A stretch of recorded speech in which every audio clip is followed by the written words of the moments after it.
When we were in our chemistry labs in school, we used to, by default, learn how to judge. And I'm just giving an example of chemistry lab. Most of our teaching style develops our ability to analyze, develops our ability to judge and perceive a situation and then take a decision. That's how our education system is based. Nothing bad. It's good. It helps make us independent and self-reliant. Unfortunately, we tend to use the same models to communicate, and our relationships with people are getting impacted by that same model of thought. Welcome to Inspire Someone Today podcast, a show where we dive into the stories and insights that has the power to create ripples of inspiration in your life. I'm your host Shrikant, and I'm thrilled to be with you on this journey of inspiration.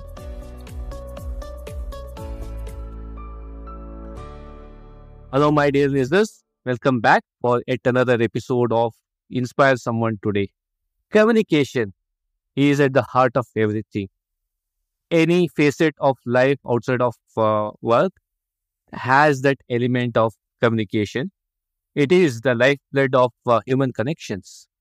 With that said, it's an absolute joy and privilege to have communication and executive presence coach, somebody who calls herself as a difficult conversation expert. It's an absolute joy to have Mira Swarup on this episode of Inspire Someone Today. Mira, thanks for joining us today. Thank you so much, Shrikant. I'm equally delighted. And that was a wonderful context setting. That was a wonderful introduction. Thank you. I'm very happy to be here. Likewise, I'm sure the next 40 odd minutes would enthrall me and my audience with what we have done in this field. Communication, like I said, is a hard beat of everything that we do. And over the last decade or so, communication has taken different routes, from a simple plain communication to various facets of it, like communication for compassion, communication for writing, communication for impact, communication for executive presence. I think there's a whole different flavors around it. And you're somebody who specializes in 2 or 3 elements around those elements of communication. And one such communication that is doing the rounds is impact communication. Mm-hmm. What is it? What is impact communication, and what is the significance of having impact against communication in today's world? That's a wonderful question to start with. What is the role that impact communication plays in getting things to go around the world? Let's answer this with a bit of a dialogue between you and me. Let me ask you, when I say, what is the purpose of communication? How would you answer that, just the top of your mind? Well, to articulate our emotions or reactions to something to the other person. Fabulous. To articulate my emotions and reactions to the other person, right? So, what I'm hearing is you would use communication to be able to relay a certain emotion, a certain idea, a thought to the other person. That's how we understand communication. And it is something that is taught as a definition. I'm here to now take it to the next level. When we say that my purpose of communication is to make sure that my message is heard by somebody, whatever my thought, idea, feeling be, that's only the medium of your communication, that my message be heard. The real purpose of communication is that there be consensus between two people. That's the real goal of communication. Many of us aren't quite present to that bigger picture of why am I communicating. Many a times we look at communication as I have a thought in my head and I just need to let it off. Once I let the other person know, it'll all be sorted. Which is why we tend to communicate a lot in just a lot of spoken words, but losing sight of, hey, where is this headed? Are my words causing any kind of an outcome, impact, and how am I measuring the result of how much effort I'm putting into communicating and what's really coming out of it? So when I say the word impact, I'm really relating to when you are looking to communicate, are you aware of the outcome you are aiming for when you're stepping into that conversation or that address that you want to do for a group of people? Are you very clear of the goal that you have in mind? And to help arrive at a goal, I'm inviting people to say, ask yourself in terms of impact. There are 3 things you can always ask. Once I'm done communicating, what is it that I want that person to think? What is it that I want that person to feel?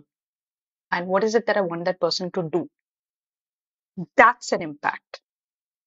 You have left something where the other person is either in a certain thought, in a certain emotion, or in a certain action. Nothing, okay, let me put it differently. Not everything has to be emotionally stirring. Even a simplest transactional conversation can have an impact. You put it across in such a succinct or a structured manner that the other person instantly got it and was able to act upon it. Not everything has to be touching, moving, and inspiring. Yet, are you present to that every word you speak could potentially have a significant impact if you're very clear about what is the consensus or the alignment I want to arrive at, and eventually what do I want them to think, feel, and do. That's impact communication in a nutshell. So beautiful, so simple. You mentioned about think, feel, act. Yes. Does all communication have all these three elements? Is that a necessity to have impact in communication, or you can choose to have two out of the three? What's the rule there?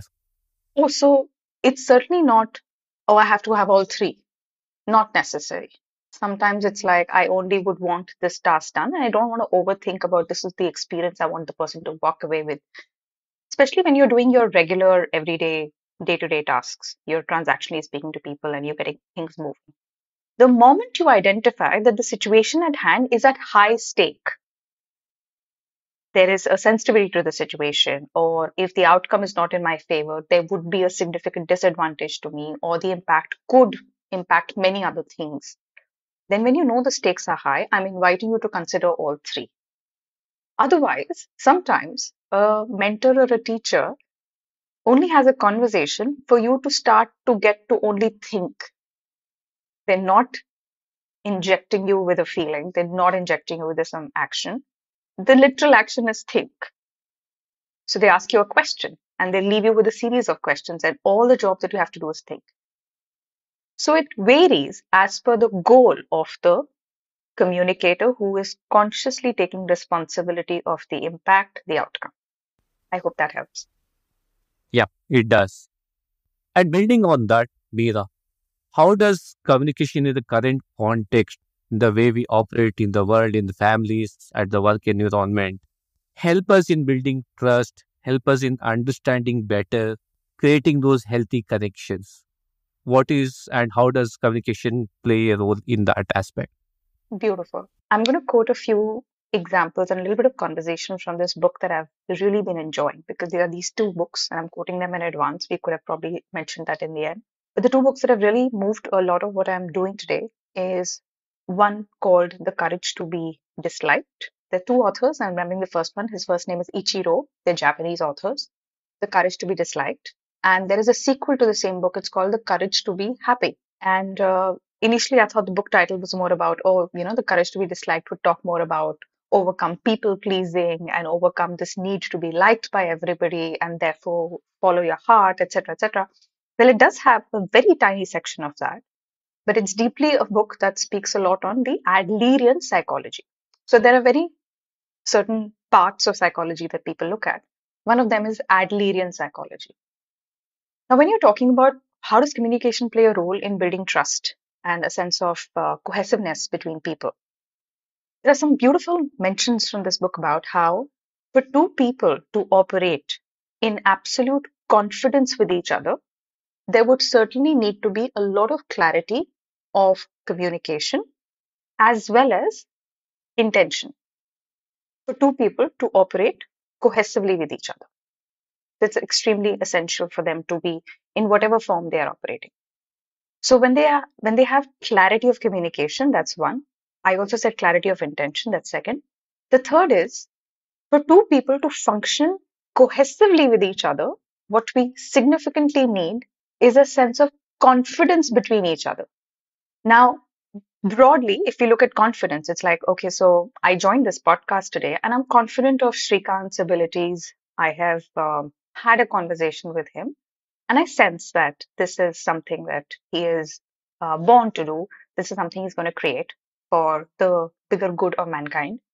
And generally, in speaking with you, I gather confidence in the way you're projecting it. If we now compare the word confidence with trust, let's just take a moment. Okay. I have come to this with absolute confidence. But now let's go to the word trust. Trust establishes between relationships when there is awareness of if this fails, what is the backup? What do I mean by that? So for instance, if you go sign up looking for a loan from a bank, they will trust you as long as you show certain other assets to pay off in case you can't pay off the loan. So that's called a trust-based relationship, something to back off on. And I know when I was saying might just form a dispute at the back end. It's like, what are you saying? But I have a trust-based relationship with my wife and I have a trust-based relationship with my child, etc. So I want to just differentiate these two thoughts. You have a trust-based relationship in situations when you know if this doesn't work, there is something to back up. And in case that backup wasn't available, you wouldn't be comfortable trusting. Let's just look at it very neutrally right now. You wouldn't be comfortable trusting. But there are certain relationships where backup or no backup, you just have a lot of confidence in them. So, Shrikant, you and I were talking a few years ago about you starting this podcast. I have broadly seen a few online. You and I have connected a few times, maybe in the last few years. But I don't have an absolute idea of how your system works, where all is it spreading, la la la. La. So, me walking in is like a very confidence based experience here. That there is a lot of confidence in you from that conversation we had and with the ideas you were spreading at that point in time. And similarly, uh, between people in families, between people in social situations, between friends, people have confidence on each other. There is nothing at the back saying, okay, in case you fail me, there's something else to save me. To create confidence based relationships, a lot depends on oneself to initiate it. If I keep waiting for the other person to first have confidence in me and then I will have confidence in them, it's like again going back to the trust equation. It's very conditional. I will give you a loan only on the condition that you have so and so asset. So the precursor to confidence based relationships is that there needs to be an initiation from self. And for you to be able to initiate it, your communication helps so that you are also setting certain expectations alongside.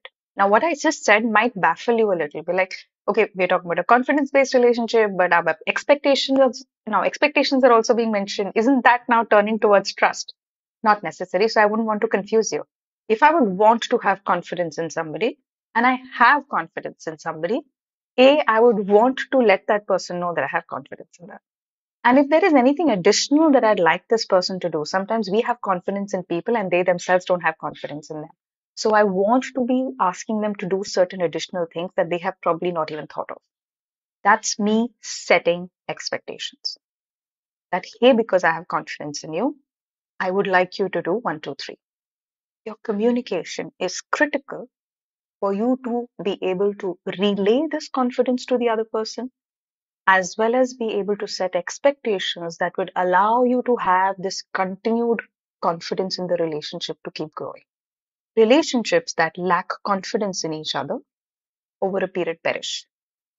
I hope that answers. So the key pieces that I take from this particular segment is confidence in the relationship and intent in that communication, or intent in how you let the confidence to kind of come through, and Right. that builds a stronger relationship. Beautiful. Absolutely. Wonderful. And to do all of those things, you do have a framework that you recommend to a lot of your coaches. I would love you to share that amongst our listeners here as well. Awesome. Okay. Again, since we're talking about what I talk to my coaches, I also want to let you know that everything that I offer to my coaches comes because of a lot of gathered knowledge from certain sources. And two sources that I would like to quote here. These are books that I have read, reread, got a chance to further contribute to people through these books. The two books that I like to refer here. One is called Nonviolent Communication by Dr. Marshall Rosenberg. The psychology fraternity is certainly very aware of it, but it's a very powerful book for us as laymen wanting to see how we can communicate our most effective self. This is one book. And the second book, which is again by a disciple of Dr. Marshall Rosenberg, is the book called The Five Chairs by the author Louise Evans. And she has a wonderful TED talk as well on the subject. Now, why do I recommend these books? There is a fantastic model that these books offer for us to communicate, no matter if it's a professional piece of communication, social piece of communication, very private, intimate piece of communication, wherever it is that you are faltering and you're unsure of how to present yourself with full intention, the book allows us to see how we could just walk through a few certain set of buckets, be so clear on these buckets, and then be able to frame our message. The key sections of those buckets. So, before I take you through the sections of the bucket, let me go back to what I said earlier. Our primary purpose of communication is not just to relay my idea. My primary purpose of communication is that once I relay the idea, there be consensus. Once I hear the idea, there be consensus. So it's both ways, but the goal is not just to talk and listen, but the goal is to arrive at a consensus, a general agreement. A general agreement is arrived at when both parties get clarity on what each one needs both ways. They themselves know what they need and they know what the other one needs. Consensus best gets arrived because of that. So if the need has to come out very clearly, there's a beautiful model and it's really stated like this: observation, feeling, need, request.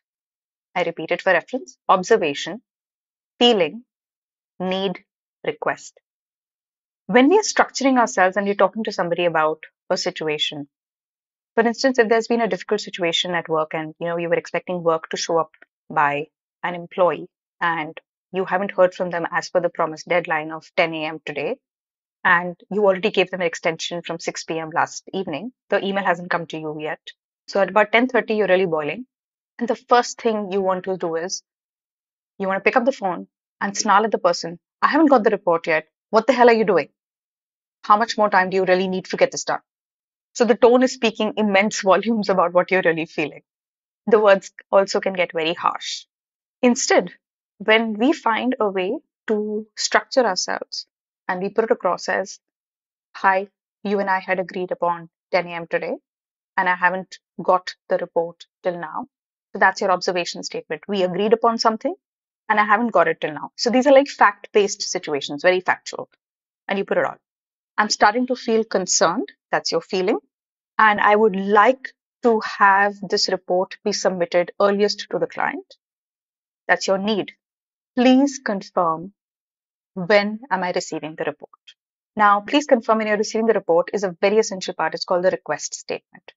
And each element plays a very, very significant role. So, of course, like I take people through a 10-week course. I used to do that regularly for like a good 2 years. People around the globe used to come and we used to really thrash out this model in various aspects, different situations, role plays, seeing how we use this model across different situations. So each part plays a different role. But the point is, when you follow the structure, you are so conscious of every word that comes out that the harshness in your language gets dialed down. The choice of your words does not go towards words like labels, like, are you a jerk? Or how lazy are you? Or how uncommitted are you? Or how out of integrity are you? We tend to use words that land as labels or as a form of blame or as a major form of judgment towards the other person. And it's completely understandable that, yes, the person has missed deadlines. You are very upset by it. Find a way to communicate the feeling instead of finding a harsh label or a judgmental statement to say. This way of communicating, when we speak through judgments and labels, is a violent form of speaking, even though there are no sticks and stones coming out. But this way of speaking turns out to be very violent. It's the easier route to take. It takes longer to construct a sentence based on a particular model you have learned.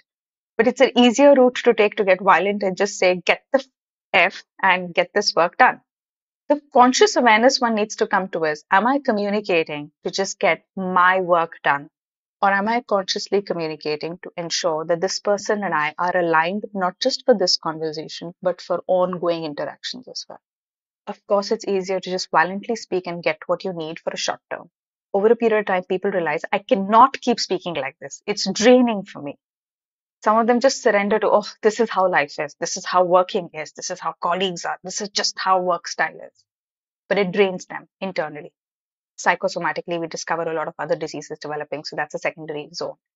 But broadly, the purpose of offering this model to people is to help see, when we were in our chemistry labs in school, We used to, by default, learn how to judge. And I'm just giving an example of chemistry lab. Most of our teaching style develops our ability to analyze, develops our ability to judge and perceive a situation and then take a decision. That's how our education system is based. Nothing bad. It's good. It helps make us independent and self-reliant. Unfortunately, we tend to use the same models to communicate, and our relationships with people are getting impacted by that same model of thought. What do I mean? So let's go back to the chemistry lab. When we were being tested, there were certain chemicals put in front of us, and we were tested. Okay, there is chemical in beaker A, there's a chemical in beaker B and C. Experiment and tell us, identify what is A, what is B, what is C. And then we would do tests. So there used to be a sheets which used to have an observation column, and then there used to be an inference column. Observation would be what are you factually seeing? Inference would be what have you deducted? What is your analysis? We're so used to doing this that, oh, I mixed beaker A with beaker B.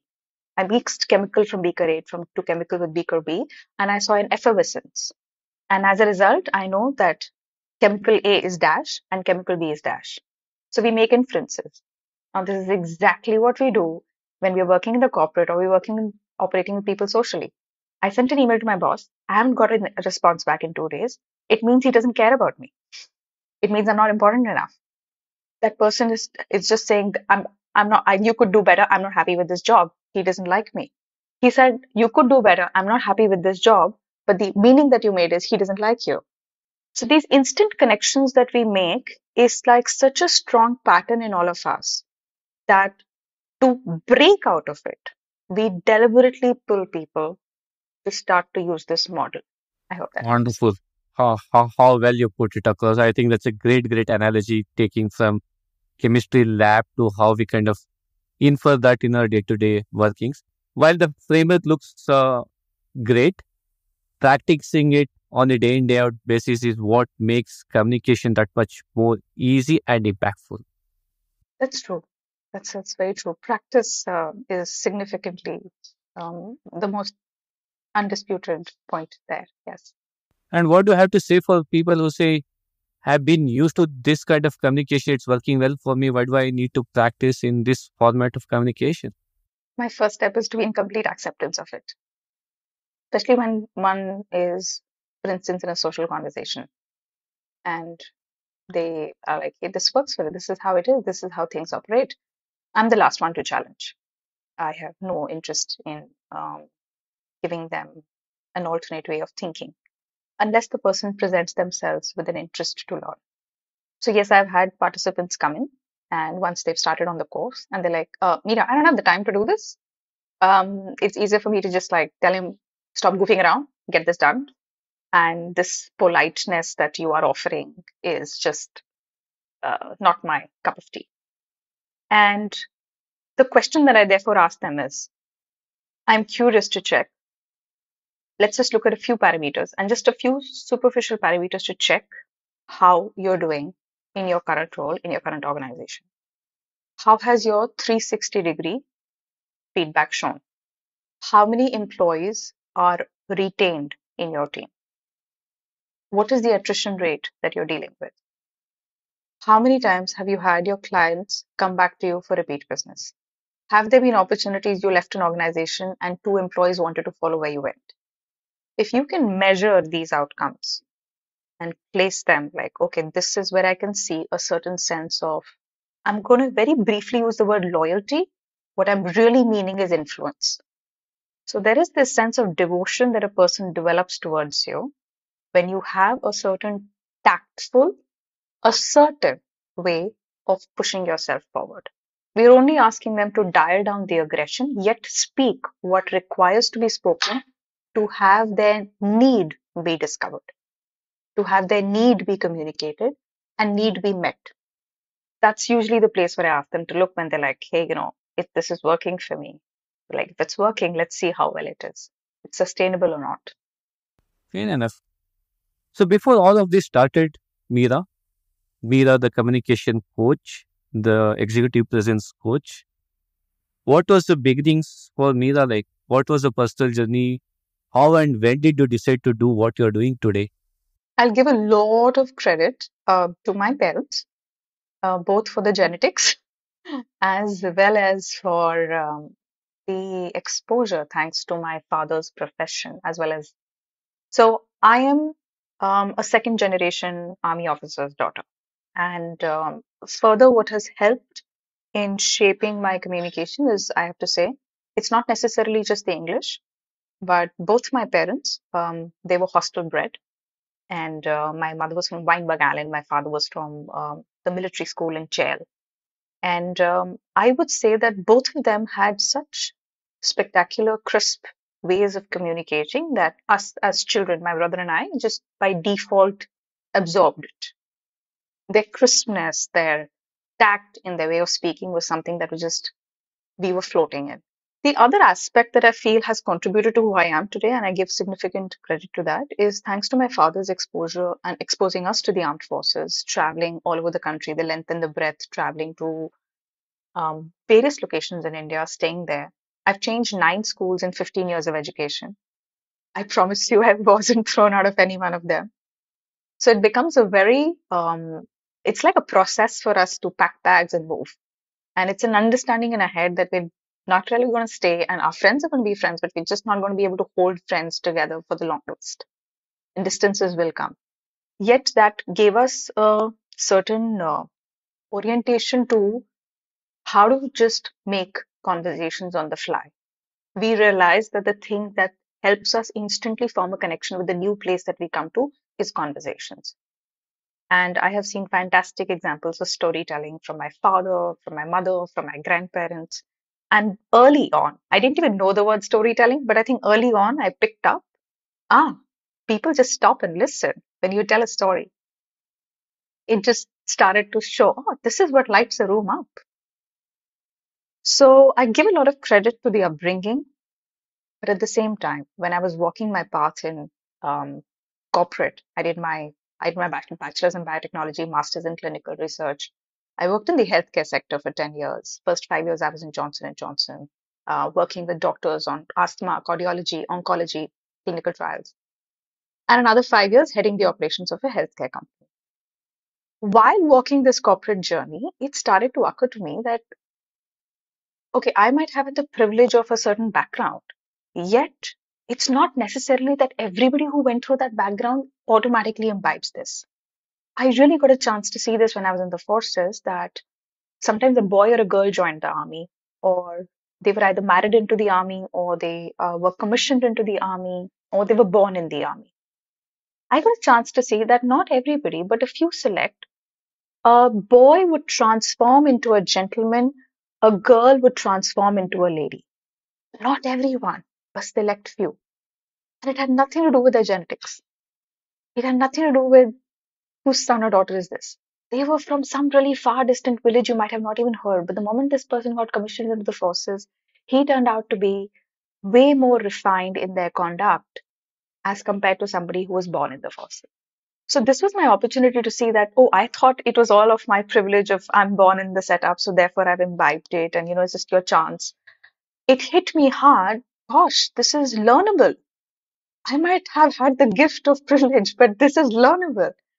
And if this is learnable, wow, would I want to be able to contribute to that?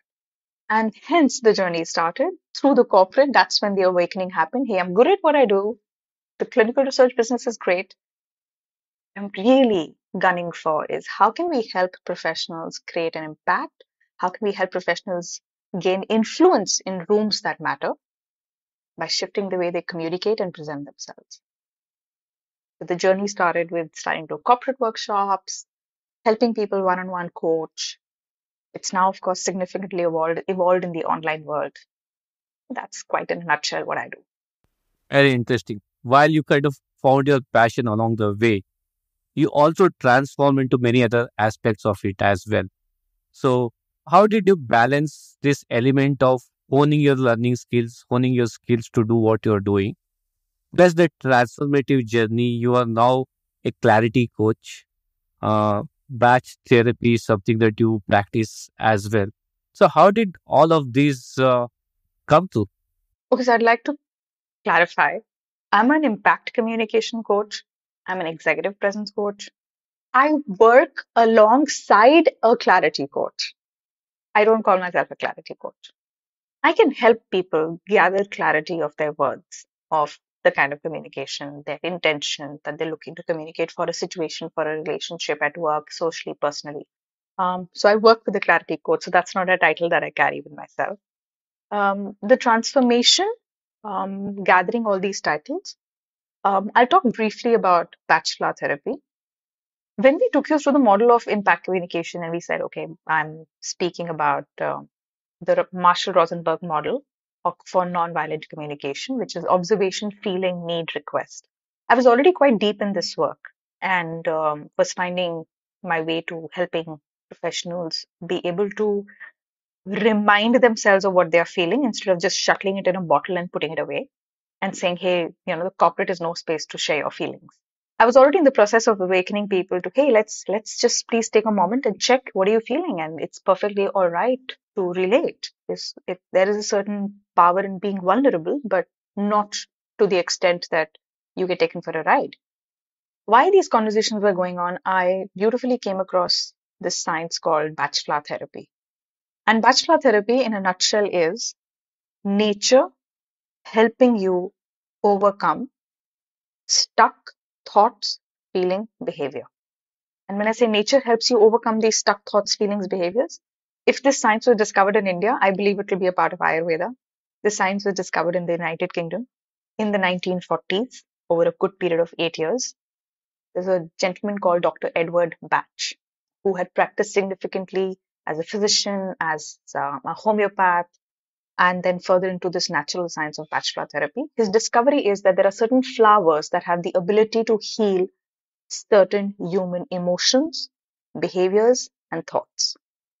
So when I'm working with professionals and on the ground they get the concept and they get how important it is for them to be able to articulate their feelings, be able to articulate their need, at a root level, they are either subconsciously stuck at, hey, I'm but a small person in front of this person, or they're subconsciously stuck in an old trauma that might have happened much younger. That doesn't allow them to express themselves to the fullest. Now, of course, they can walk into psychotherapy. Most welcome. I have friends with psychotherapy. Bachelor therapy is an alternate route. I would say a much simpler route. I have conversations enough with my coaches already.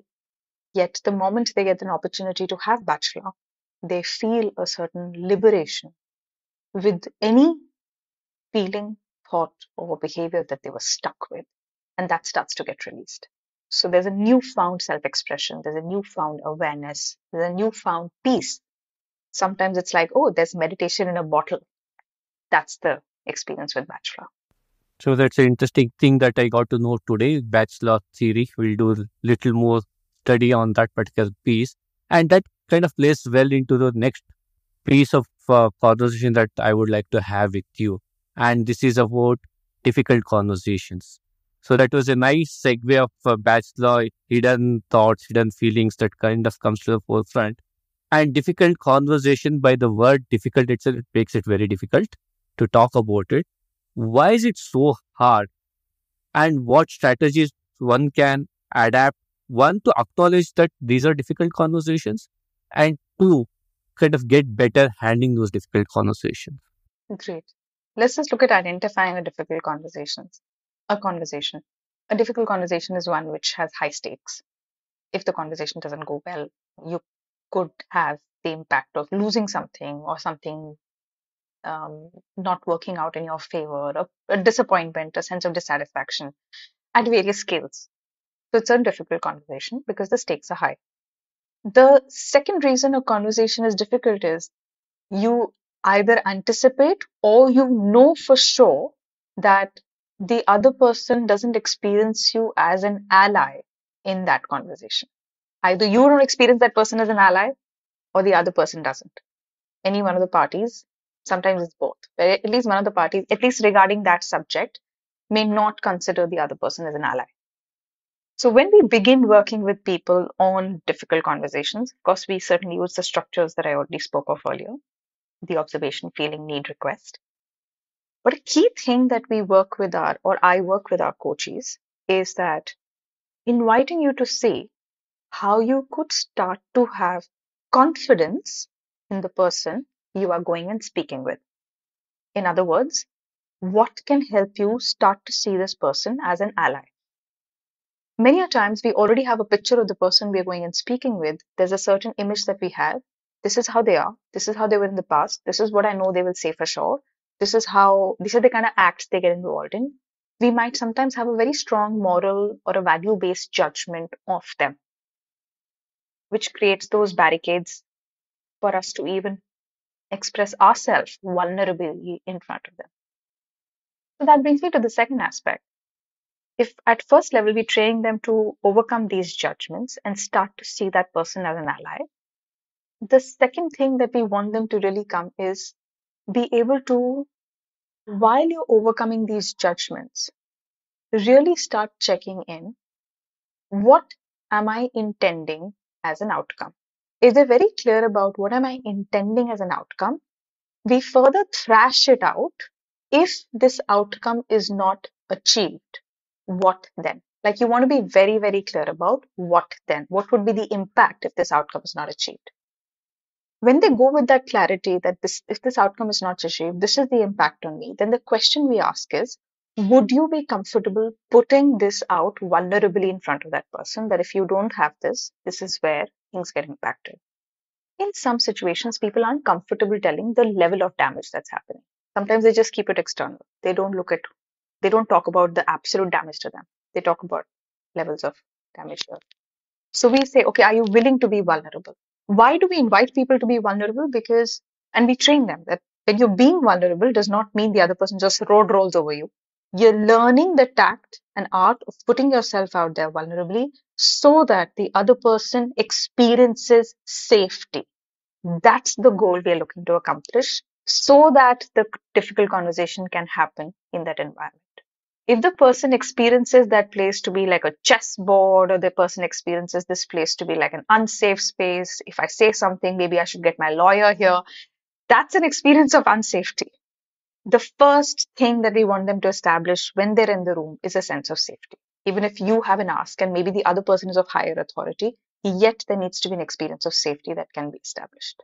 Sense of safety, especially in front of somebody who's right. When you can establish a sense of safety in front of someone of authority, that's extremely powerful. And let's understand why. We think, oh, it's the person who's in authority. They're the one who has to establish safety. I mean, as it is the smaller one in the equation. When you can walk in with such confidence that, hey, no matter what happens, you would not experience hostility from me. That's the kind of safety that we're offering to the person in authority. Whatever happens, you would not experience hostility from me. Does not mean that I would also become a people pleaser. Does not mean that I'll be like this, oh, so polite, and I'll be all nice. No, there is a certain way to project yourself. Yet you're very confirmed. Hostility is not the path I'm taking. The path I'm taking is I'm seeing this person as an ally. I have confidence both in self as well as this person that they will get what I'm trying to communicate. And the final intention is I might have this as my need that I want to accomplish. And I thought this is the outcome that I really, really want. But when I'm discussing, I'm open to what are the other possibilities this discussion could bring. This one takes a while for our coaches to get to. It's like, hey, but that's what I wanted. I went for a promotion. I went to ask for a promotion and I wasn't really sure if this was going to happen.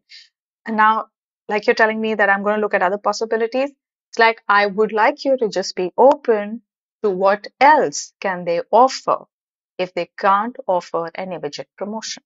Can we go with an open mind of what's available?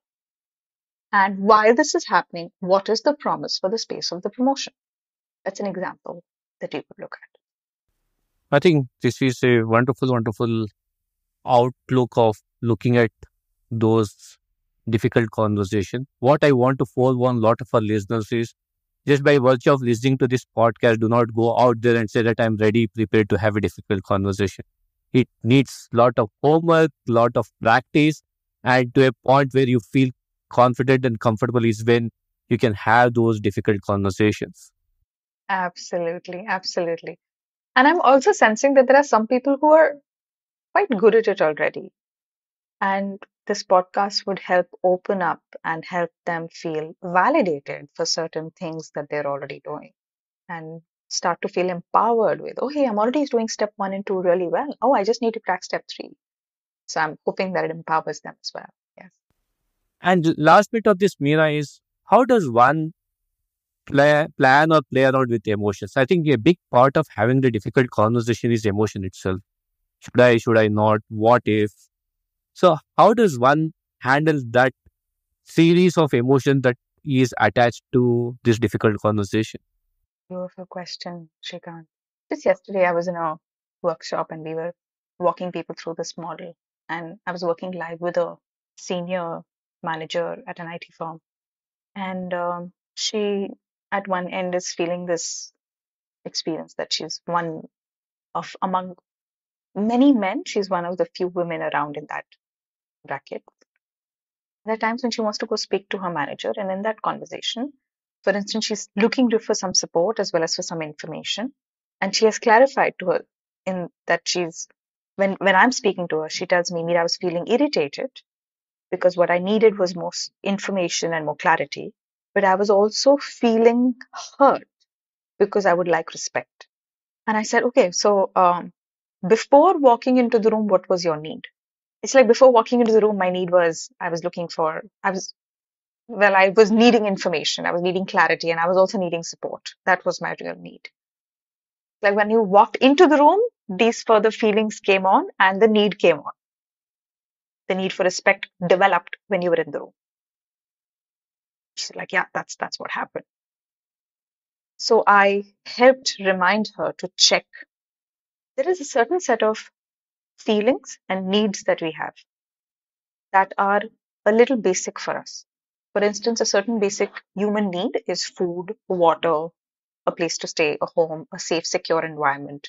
These are certain basic needs. And right after these basic needs are established, then the next level of needs that come are love and respect.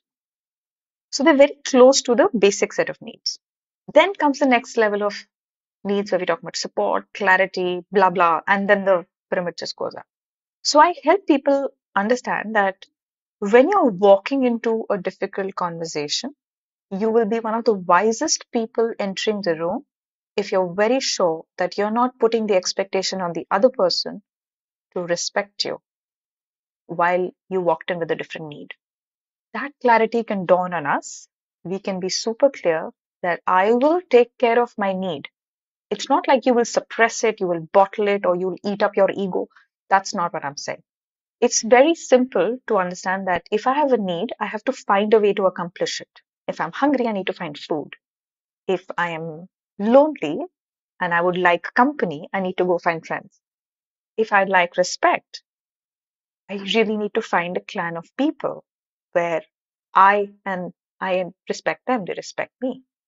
When my need of respect is so beautifully fulfilled in a certain clan, I am no more going to be hungry looking for it in other places.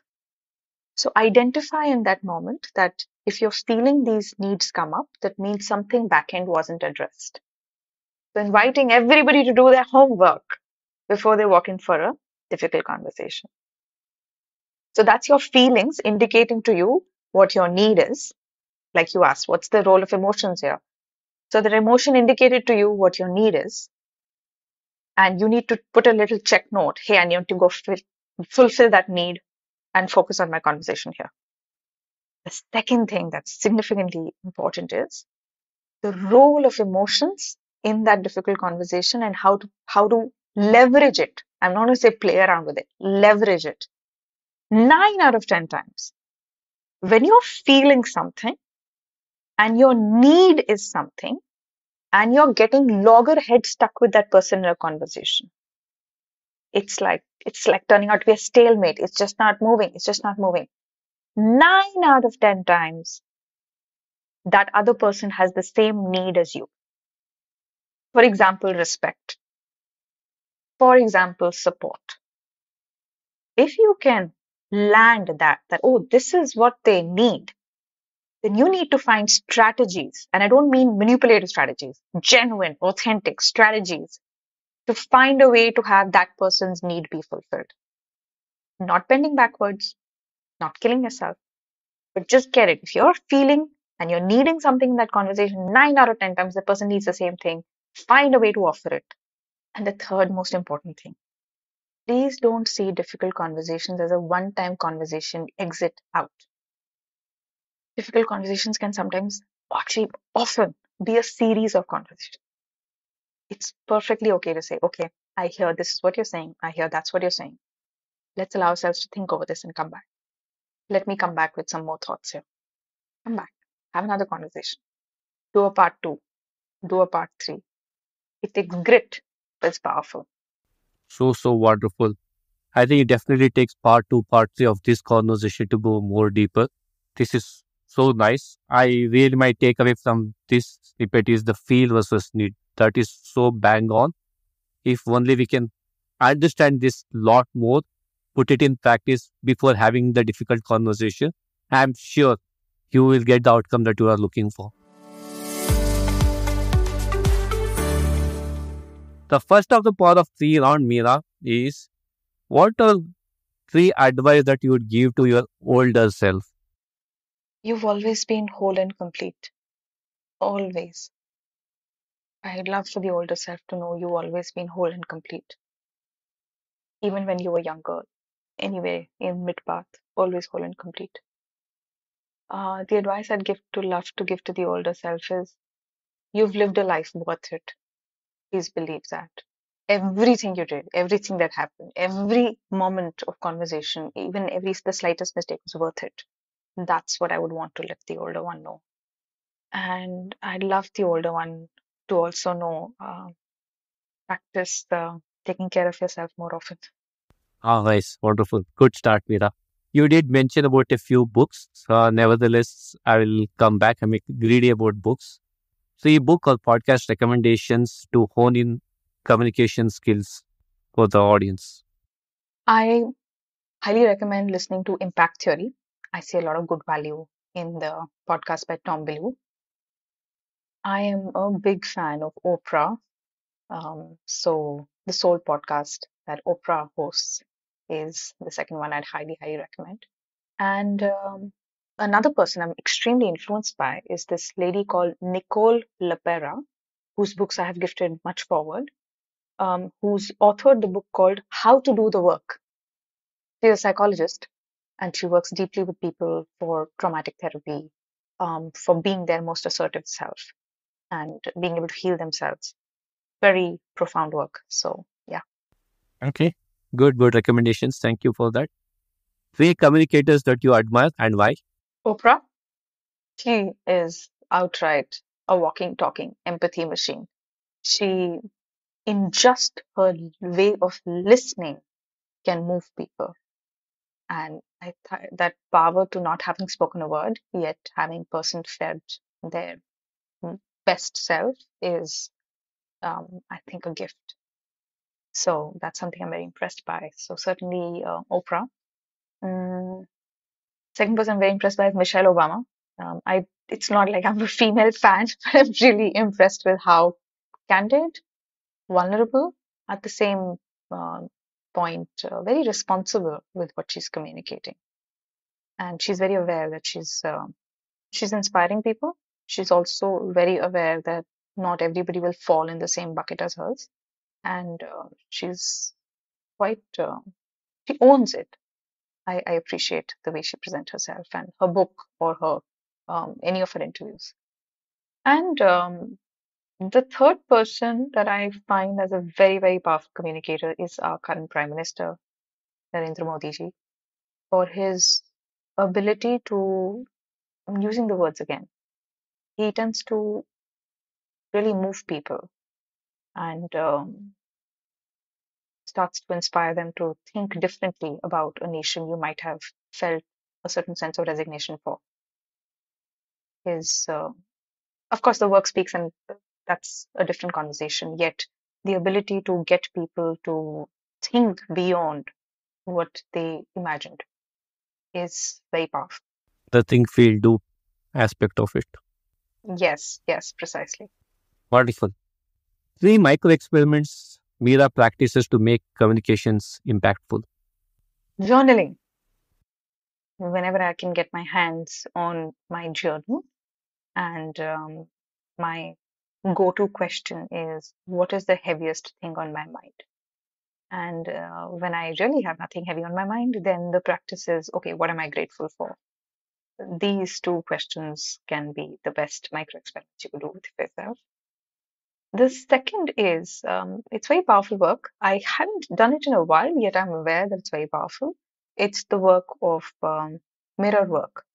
So, to be able to see yourself in the most confident and assertive self, to really dial up your self-esteem, to have a very awakened sense of self, not ego, but like, oof, having such confidence in yourself. It's a beautiful, simple practice. It was created, one of the people who introduced it is called Louise Hay. She's written the book called You Can Heal Your Life. So she speaks about mirror work, and she really just talks about just sit in front of a mirror and just look at yourself. Um, if you can just maintain eye contact with yourself in a mirror for a good 10 to 15 minutes on a regular basis, do it for 21 days. You'll get bored doing it if you don't have context. The context is, can you be with yourself? And of course, you might have practiced being with yourself. You could go for a walk with yourself, but you've usually got something plugged into your ears, or you have your thoughts in your head, or there's a conversation that is going on the phone. That's not you being with yourself. You being with yourself is, for instance, journal practice.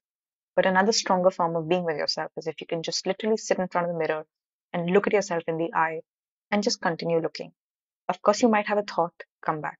This is called meditation, looking at yourself with open eyes. That's the second micro experiment. Mm, the third one, what is it that I love to practice? I wish my family was here. They usually rattle it off for me. Mom, go do this. This is what's going to help you. The third thing, I do believe that there is this little bit of a brew person inside me. So I do bachelor therapy, and I'm immensely grateful that I found bachelor therapy. I deliberately use the science to find myself in the most empowered space to be able to do something that I feel challenged by. So sometimes it could be communication, sometimes it could be an act, sometimes it's really just about putting certain videos and content together. So I use the power of bachelor therapy for myself. Great, great going, Mira. I'm sure you'll enjoy this question. Three things you enjoyed as an army frat kid. My dad's been a doctor, so a lot free medical service. Um, we've thoroughly enjoyed a very close-knit setup wherever we went. There were other army wives and army children, everybody having gone through very similar experiences. So there was a family everywhere. And I'm so grateful that wherever we went, whichever clan and compound we went to, there was always a family that was waiting for us to be received and look after us. And the third thing that I have thoroughly enjoyed as a part of being of the forces is the experience of learning the science of charisma, learning what it means to present yourself in a influencing manner. Okay, the last of the power of three round coming to you, Mira. Three best coaching moments where the conversation had changed the dynamics for the individual. Wow. If all my coaching participants are listening to this, they're going to be gunning for them showing up. Really good coaching conversations. How do I select one from the other?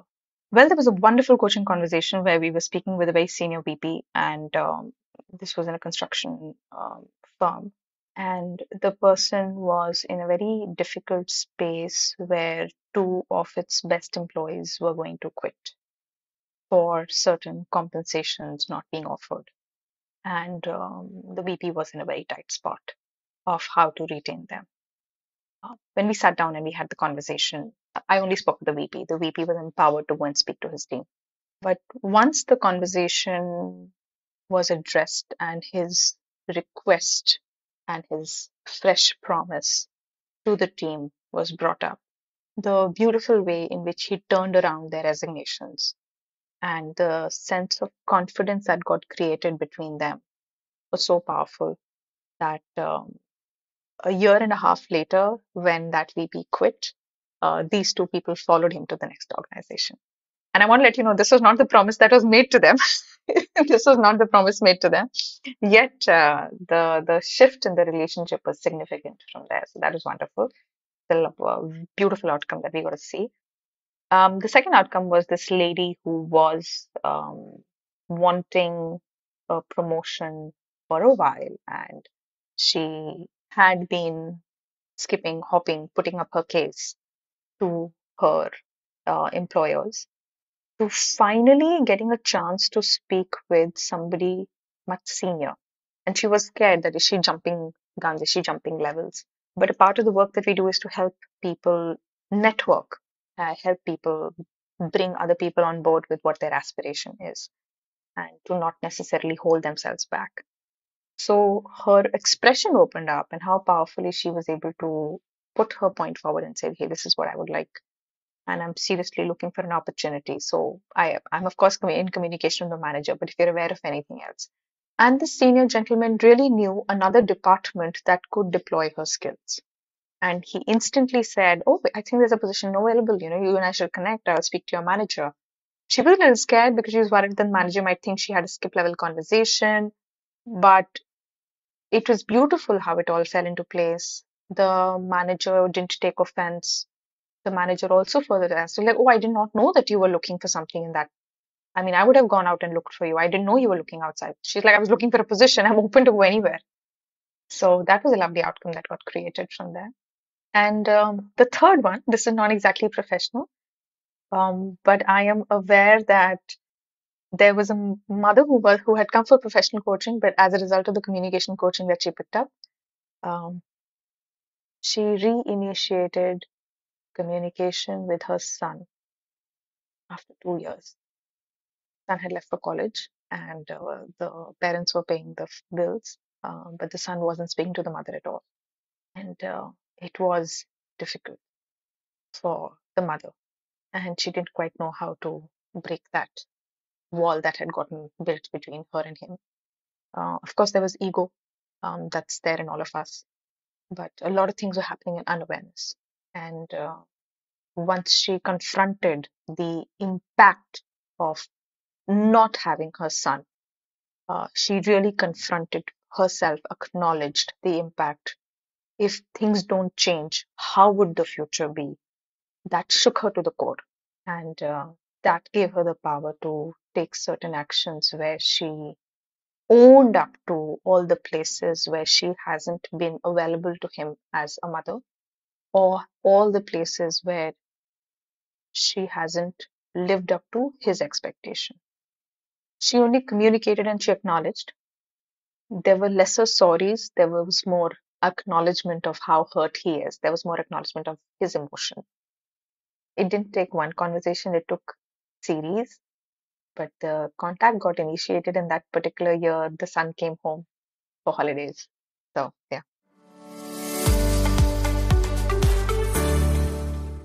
So checking along, I hate to look at the watch, but unfortunately, we all need to kind of take a look at it. We are coming to the close of this lovely conversation, Mira. Before we sign off, if there is one tip that you would like our listeners to practice that will enhance their communication, what would that one tip be? I'm going to borrow lines from Mother Teresa. Can I? Yes. Okay, this is gonna sound so Miss World, right? All right, so the conversation goes like this. Mother Teresa was asked, you're such a brand ambassador for world peace. What is your advice to people? How can we accomplish world peace? And all that she said is, just go home and love your family. Those words have moved me to the core because I'm somebody who's so committed to, hey guys, communicate with power. You can overcome wars. We want to go out there and make a big world difference. Everybody be connected. Let's just overcome this whole violence and wars. And this one dialogue from Mother Teresa leveled me so much that, okay, I can see the wars are happening, but what am I doing at my moment? Let's go back home, love your family. Literally, literally love them. Zero conditions, just love them. That's all that you need to do. So all we all need to do as you listen to this podcast, do not forget to go back and love your family. That's the words of Mother Teresa. That's the words coming from Mira Swarup as well. Mira, thank you so very much for taking time and sharing your insights with me and my listeners here. Really appreciate and thank you for being one of those inspirers on Inspire Someone today.